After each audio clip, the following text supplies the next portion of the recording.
Stokes का नियम या जिसे हम स्टोक्स लॉ कहते हैं, एक बहुत ही दिलचस्प सिद्धांत है जो तरल पदार्थों में कणों की गति को समझने में मदद करता है। यह नियम बताता है कि जब कोई कण एक तरल में गिरता है तो उस पर एक प्रतिरोध बल लगता है, जिसे हम विस्कोसिटी कहते हैं।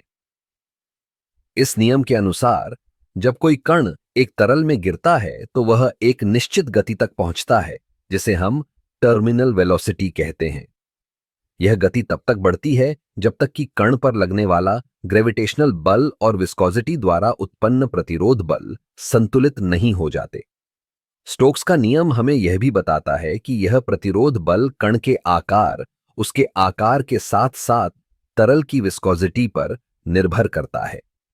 उदाहरण के लिए, यदि हम एक छोटे और हल्के कण की बात करें तो वह तेजी से गिरता है, जबकि एक बड़ा और भारी कण धीरे धीरे गिरता है।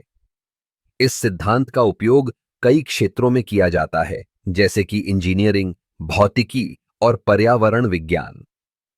उदाहरण के लिए, जब हम किसी नदी में मिट्टी के कणों की गति का अध्ययन करते हैं तो स्टोक्स का नियम हमें यह समझने में मदद करता है कि ये कण कैसे और कब जमा होते हैं। अब अगर हम इसे थोड़ा मजेदार तरीके से समझें तो सोचिए कि जैसे हम एक बॉल को पानी में फेंकते हैं। शुरुआत में बॉल तेजी से डूबती है, लेकिन कुछ समय बाद वह एक निश्चित गहराई पर स्थिर हो जाती है। यही स्टोक्स का नियम है। इसके अलावा स्टोक्स का नियम हमें यह भी बताता है कि जब हम किसी तरल में कणों को घोलते हैं तो उनका व्यवहार कैसे बदलता है।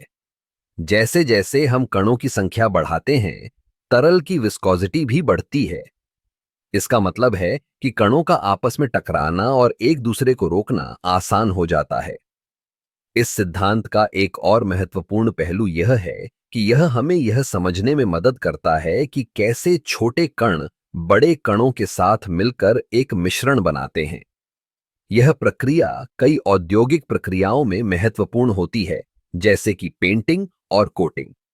तो स्टोक्स का नियम केवल एक सिद्धांत नहीं है, बल्कि यह हमारे चारों ओर की दुनिया को समझने का एक तरीका है।